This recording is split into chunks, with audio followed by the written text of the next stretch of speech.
वसुधा जी परेशान सी घर की गैलरी में इधर उधर टहलते हुए बड़बड़ा रहे थे। आजकल देख रही हूँ कि ज्योति बहुत देरी से घर आने लगी है। उसे अपने बच्चे की बिल्कुल भी परवाह नहीं है।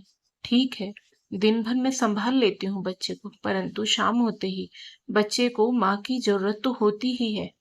आज भी रात के 9:30 बज चुके हैं और वसुधा जी की बहू ज्योति अभी तक घर नहीं आई।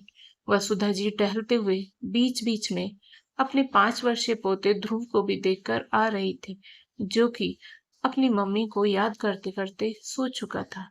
तभी बाहर एक कार आकर रुकी। उसमें से ज्योति बाहर निकल कर आई। उसके डोर बेल बजाने से पहले ही वसुधा जी ने जाकर घर का मुख्य दरवाजा खोल दिया। ये देखकर ज्योति मुंह बिगाड़ते हुए अंदर आई। तब वसुधा जी ने दरवाजा बंद किया और अंदर जाती हुई ज्योति से सवाल किया, बहू, आज फिर तुम लेट आई हो। कम से कम ये ख्याल तो रखो कि तुम्हारा बेटा ध्रुव तुम्हारा इंतजार करता होगा। आजकल तो वो छोटा सा बच्चा अपनी माँ को देखने को भी तरस जाता है। अरे पिता नहीं है उसका, पर कम से कम माँ होने के नाते तुम तो थोड़ा उसका ध्यान रखो। और कौन था वो जिसके साथ तुम आई हो? घर में घुसते ही सास के इतने सवाल सुनकर ज्योति का दिमाग खराब हो गया। आजकल वैसे भी वो कहाँ किसी की कोई बात सुनती है। यहाँ तो सासू माँ ने लंबा चौड़ा लेक्चर दे दिया। उसने पलट कर कहा, मम्मी जी, मैं किसी भी टाइम आऊं और किसी के भी साथ आऊं, आप होती कौन हो मुझसे ये सवाल करने वाली? बहू, कैसी बात कर रही हो तुम? मैं तुम्हारी सास हूँ, इस घर की एक बड़ी हूँ। क्या मुझे कुछ बोलने का हक नहीं है? वसुधा जी ने हैरान होते हुए कहा। सास की बात सुनकर अपने कमरे में जाती हुई ज्योति पलटते हुए बोली, नहीं है, बिल्कुल नहीं है। मम्मी जी, ये घर मेरे पति ने खरीदा था। इस घर पर केवल मेरा हक है। आपका यहाँ कोई काम नहीं है। निकलिए आप यहाँ से। अब मैं आपकी जिम्मेदारी और नहीं उठा सकती। अचानक अपनी बहू ज्योति के मुंह से यह बातें सुनकर वसुधा जी के पैर वहीं के वहीं थम गए। बहू, ये तू क्या कह रही है? अगर तुम मुझे घर से निकाल देगी तो मैं कहाँ जाऊंगी? मेरा तो इस दुनिया में अब कोई भी नहीं है। वसुधा जी बहू ज्योति के सामने आंखों में आंसू लाते हुए बोली, तो मैं क्या करूं? बहुत सारे वृद्ध आश्रम है शहर में, वहां जाकर रह लीजिए। आपकी पूरी जिंदगी का ठेका नहीं ले रखा है मैंने।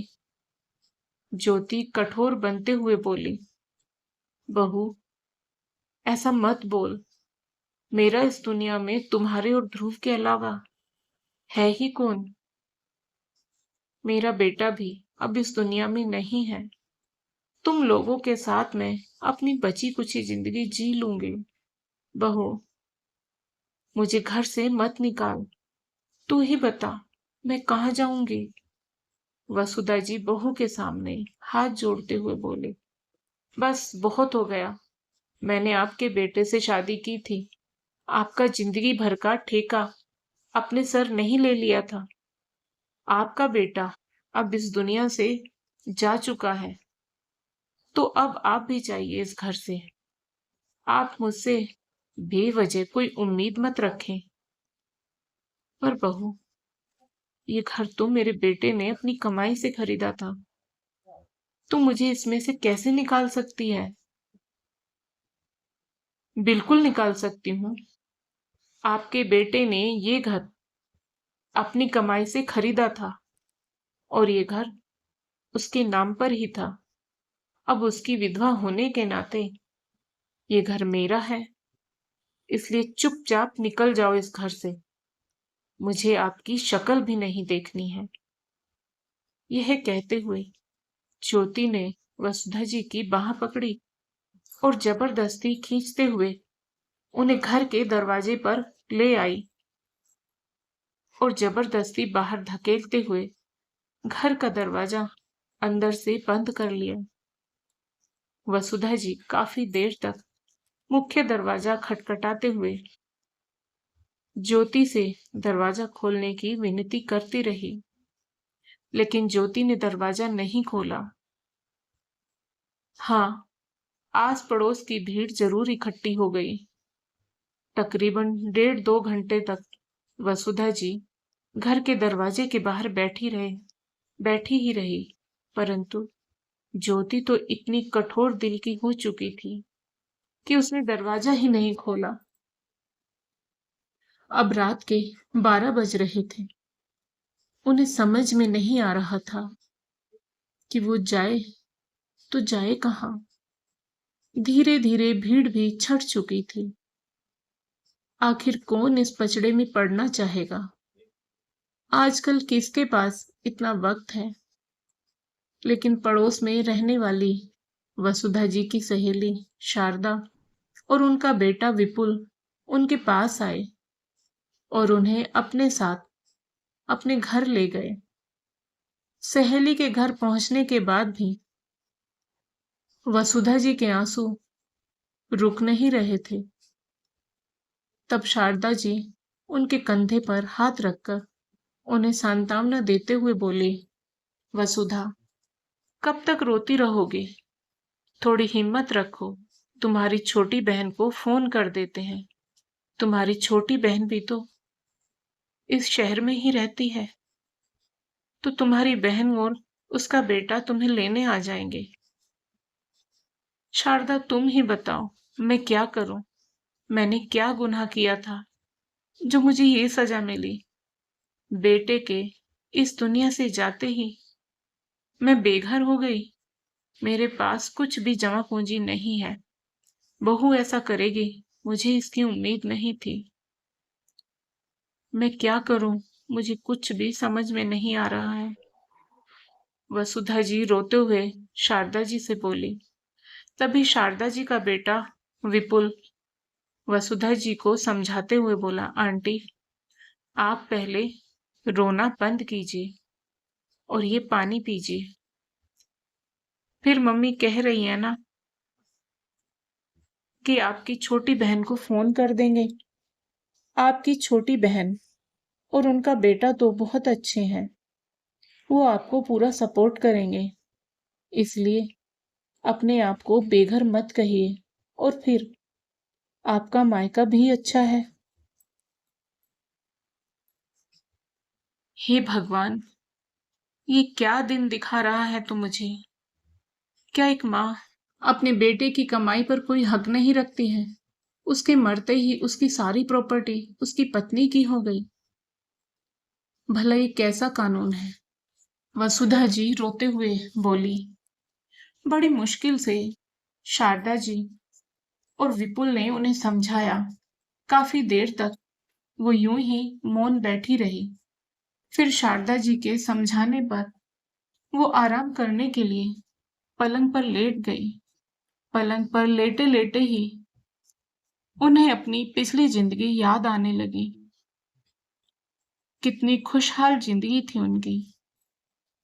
उनका विवाह संयुक्त परिवार में हुआ था। घर में सास ससुर, जेठ और जेठानी, उनके 2 बच्चे, वसुधा जी के पति, वो स्वयं और उनका छोटा सा बेटा रजत। पति पारिवारिक व्यापार में ही अपने भाई के साथ मिलकर काम करते थे। सब कुछ सही चल रहा था कि एक दिन घर आते समय उनके पति का एक्सीडेंट हो गया और वो दुनिया से कूच कर गए। वो दुनिया से क्या गए, ससुराल वालों ने भी मुंह फेर लिया और 15 दिन होते ही उन्हें उनके भाई के साथ भेज दिया और उन्हें कोई हिस्सा भी नहीं दिया गया। उस समय उन्होंने अपने हिस्से के लिए लड़ा भी नहीं।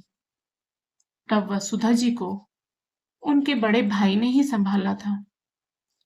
उनका भाग्य अच्छा था कि उनकी भाभी ने भी पूरा सपोर्ट किया था।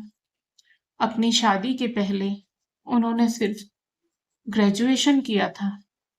यहाँ आने के बाद उनके भैया ने उन्हें पोस्ट ग्रेजुएट करवाया और एक स्कूल में उनकी नौकरी लगवा दी। नौकरी लगने के बाद भैया भाभी के मना करने के बावजूद भी वो घर के पास ही किराए के कमरे में शिफ्ट हो गई और अपना और अपने बेटे का खर्चा खुद उठाने लगी। रजत भी पढ़ने में अच्छा था। रजत ने पढ़ लिखकर एक मल्टीनेशनल कंपनी में नौकरी ज्वाइन कर ली। नौकरी लगने के बाद काफी जांच पड़ताल करके वसुधा जी ने उसकी शादी ज्योति नाम की लड़की से करवा दी। ज्योति भी बहुत जल्दी इस घर में रच बस गई। विवाह के 5 साल बाद ज्योति एक बेटे ध्रुव की मां बनी। अब घर के अधिकतर सारे खर्चे रजत ही उठाता था और वसुधा जी की सैलरी सेविंग के तौर पर सेफ हो जाती थी। पर एक कमी हमेशा होती थी कि उनका अपना खुद का कोई घर नहीं था। वो लोग किराए के घर में ही रह रहे थे। तब 1 साल पहले रजत ने अपना खुद का मकान खरीदा था, जिसमें वसुधा जी ने भी अपनी सारी सेविंग्स दे दी थी। जब मकान खरीदने की बात आई थी तो रजत मकान वसुधा जी के नाम से ही खरीदना चाहता था, पर वसुधा जी ने मना कर दिया, ये कहकर कि मकान मेरे नाम से खरीदो या तुम्हारे नाम से, रहना तो हमें साथ ही है। लेकिन अभी 7 महीने पहले रजत जब ऑफिस में था तो कार्डियक अटैक के कारण वो वहीं खत्म हो गया। तब वसुधा और ज्योति का रो रोकर बुरा हाल था, क्योंकि वसुधा जी ने अपना इकलौता बेटा खोया था। परंतु फिर अपनी बहू ज्योति और पोते ध्रुव के कारण उन्होंने अपने आप को मजबूत कर लिया। लेकिन अब जिंदगी तो जीनी ही थी। ज्योति पढ़ी लिखी थी तो 1.25 महीना होते होते उसने एक बैंक में नौकरी ज्वाइन कर ली। वसुधा जी ने हर मोड़ पर ज्योति का साथ दिया। घर का काम भी दोनों सास बहू मिलकर कर लेती थी। पीछे से वसुधा जी ध्रुव को संभालती। उन्होंने ज्योति के पहनने ओढ़ने को लेकर भी कभी टोका टाकी नहीं की थी। कुछ दिन तो सब ठीक चला, लेकिन उसके बाद फिर धीरे धीरे ज्योति के स्वभाव में फर्क आने लगा। लेकिन अभी पिछले 15-20 दिन से ज्योति रात को घर लेट आने लगी थी, और लेट भी आती तो हमेशा किसी न किसी लड़के के साथ आती। अब तो आस पड़ोस में भी बातें होने लगी थी। वसुधा जी जब भी उसे पूछने की कोशिश करती तो वो भड़क जाती। उन्होंने ज्योति को यहां तक भी कहा कि अगर वो शादी करना चाहती है तो बेहिचक कर सकती है, ध्रुव को वो संभाल लेंगी। लेकिन ज्योति ने कोई जवाब नहीं दिया। पता नहीं क्या चल रहा था उसके मन में, लेकिन ऐसा हो जाएगा इसकी तो वसुधा जी को बिल्कुल भी उम्मीद नहीं थी। सोचते सोचते कब वसुधा जी को नींद आ गई, उन्हें पता ही नहीं चला। सुबह जब उनकी नींद खुली तो बाहर उनकी बहन और उसके बेटे की आवाज आ रही थी। वो उठकर बाहर आई तो बहन को देखते ही वो रो पड़ी।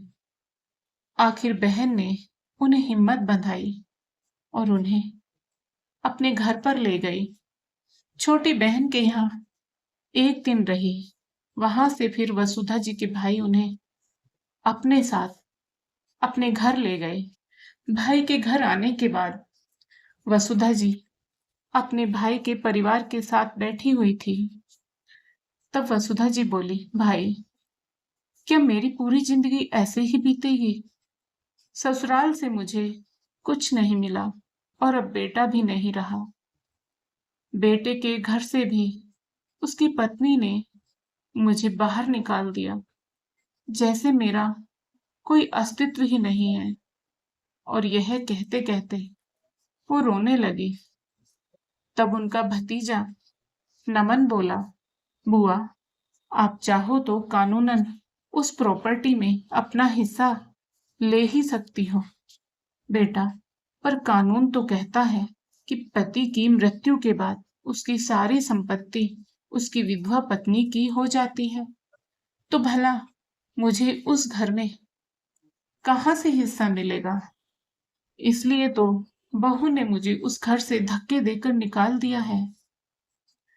वसुधा जी उदास होते हुए बोली, बुआ, आप चिंता मत करो, मैं कुछ करता हूँ। मेरा एक दोस्त वकील है, मैं उससे इस विषय पर जानकारी प्राप्त करूंगा या फिर उसे घर पर बुला लूंगा ताकि वह आपको अच्छे से जानकारी दे सके। अगले दिन नमन अपने वकील दोस्त अजीत को घर पर बुलाता है। अजीत वसुधा जी से कहता है, बुआ जी, आप चिंता ना करें, मैं आपको बताता हूँ। बुआ जी, ये केवल एक अधूरा ज्ञान है। कई लोगों को तो ये पता ही नहीं है कि यदि शादीशुदा बेटे की मृत्यु के बाद संपत्ति उसकी विधवा पत्नी को मिलती है तो वो माता पिता को घर से बेघर नहीं कर सकती है, क्योंकि हिंदू उत्तराधिकार अधिनियम के अनुसार माता पिता को भी संपत्ति में अधिकार प्राप्त होते हैं। उनके भतीजे के दोस्त अजीत ने वसुधा जी को समझाया। क्या? सचमुच? वसुधा जी हैरान होते हुए बोली, क्या ऐसा हो सकता है बेटा? क्यों नहीं हो सकता बुआ जी? आप हिम्मत करोगी तो बिल्कुल होगा। अपने पति की संपत्ति में आपने हिस्सा छोड़ दिया, लड़े तक नहीं, लेकिन क्या बेटे की संपत्ति भी यूं ही हाथ से जाने दोगे? जबकि आपकी बहू के लक्षण ऐसे नहीं लग रहे कि वो मकान भी संभाल पाएगी। इसलिए बुआ जी, अपने लिए, अपने बुढ़ापे के लिए लड़ो। यूं हार मानकर बैठने की आवश्यकता नहीं है। आखिर अपने भतीजे के दोस्त के समझाने के बाद वसुधा जी को बहुत अच्छे से समझ में आ गया कि उन्हें अपने अस्तित्व के लिए, अपने बुढ़ापे के लिए लड़ना होगा। और उन्होंने अजीत की हेल्प से अपनी बहू ज्योति पर केस फाइल कर दिया। जब ज्योति को पता चला तो वो तिल मिलाकर रह गई। उसने भी अपनी तरफ से वकील हायर कर लिया, क्योंकि ज्योति इस मकान में अपनी सास वसुधा जी को कोई हिस्सा नहीं देना चाहती थी।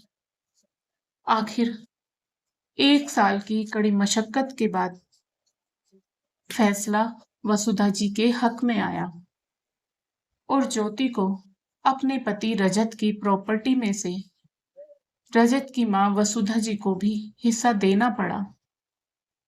अब वसुधा जी उसी मकान में रहती हैं और उन्होंने वहीं आस पड़ोस की महिलाओं और युवतियों को सिलाई कढ़ाई सिखाना शुरू कर दिया है। साथ ही कुछ गरीब अनपढ़ महिलाओं और युवतियों को फ्री पढ़ाना और सिलाई आदि सिखाना, जिससे वो अपना खर्चा भी आराम से उठा सकती थी। धीरे धीरे वसुधा जी के सेंटर ने एक एनजीओ का रूप ले लिया। वसुधा जी के इस घर में रहने और उनके ख्याति से ज्योति अभी भी तिल मिलाती रहती है, परंतु वसुधा जी उसकी ओर ज्यादा ध्यान नहीं देती है। वैसे अब ज्योति सास को ज्यादा कुछ नहीं बोल पाती है, क्योंकि वह अच्छी तरह से जान और समझ गई है कि जो माँ अपने बेटे की प्रॉपर्टी के लिए कोर्ट तक पहुंच सकती है तो वो उसके खिलाफ बोलने की हिम्मत भी रखती है।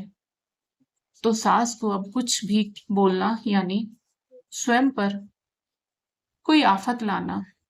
दूसरी बात, कोर्ट के आदेश पर घर में कैमरा भी लगा दिए गए थे, इसलिए ज्योति कुड़ती रहती थी।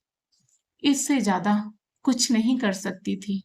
तो दोस्तों, आपको आज की कहानी कैसी लगी? कृपया कमेंट करके अवश्य बताएं। और यदि आपको कहानी पसंद आई हो तो कहानी को लाइक करें, शेयर करें, साथ ही जिंदगी सरिता हिंदी स्टोरी चैनल को सब्सक्राइब करें। फिर मिलेंगे दोस्तों एक और नई कहानी को लेकर। तब तक आप अपने परिवार के साथ हंसते रहिए, मुस्कुराते रहिए, खुश रहिए। राधे राधे प्यारे दोस्तों।